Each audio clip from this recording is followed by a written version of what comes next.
Okay, greetings family, I hope you're well. It's actually starting to rain, so I'm going to try and keep this one brief. It actually makes me wish I went out in the full moon last night. Anyway, I want to call this session From Theory to Praxis, and I'll explain why. Last week's been very interesting. What we saw was the theory of cladding causing the exponential rise of fires and making them actually spread much faster. Proven many times over. There were the tests that the government conducted. I think 111 buildings failed these tests.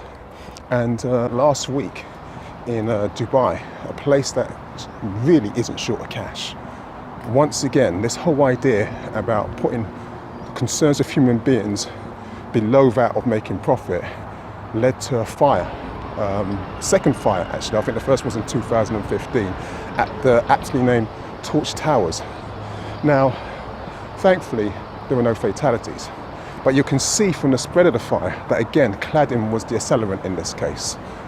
So unless the talk moves away from being simply about theory and goes into praxis, this is just like a ticking time bomb, something that's just waiting to happen again.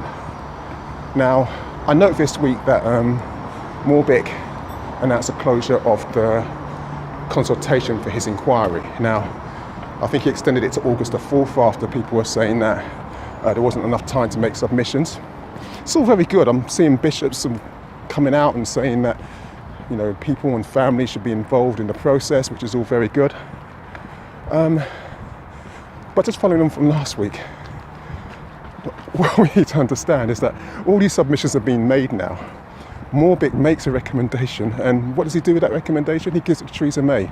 And Theresa May, the Prime Minister, makes the final decision. Yes, that Theresa May, the one that you trust with your healthcare, your social housing, with your human rights. So, like I said, before I get drenched, I want to keep this one quite short. There have been some goods and negatives of last week. The goods was the Wembley tribute that took place, dedicated to the families of Grenfell. There was Adele taking children to the seaside. There's always some good people out there trying to actually help, trying to avoid the politics by actually becoming involved by just being decent human beings. But whilst there's always that side, there's also the opposite side. And I don't know if you saw the BBC London report, a nice piece of journalism. I think her name was Lillian, telling a heartbreaking story that made me want to throw something at a TV screen about the abuse that Grenfell survivors are getting. For me, it's scary. It's just scary because I feel scared to tell anybody now that I'm from the tower because you don't know what the reaction will be. I think whoever thinks they are demanding too much has never gone through what we have gone through. It's people thinking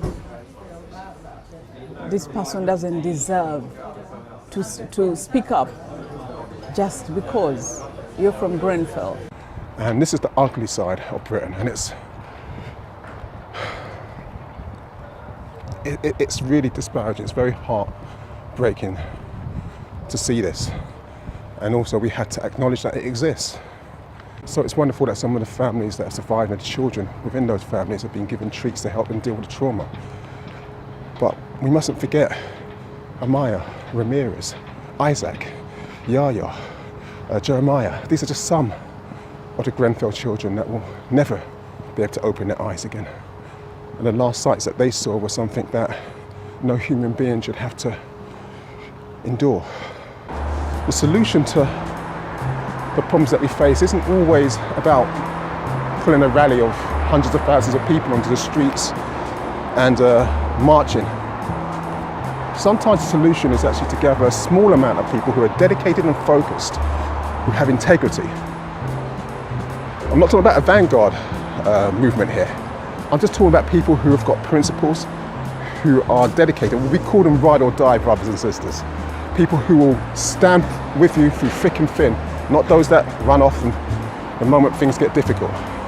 The ones that will do the hard work behind the scenes that no one knows about. those are the people that you need to work with, and you don't need to advertise it, what it is that you're doing. You can just work quietly.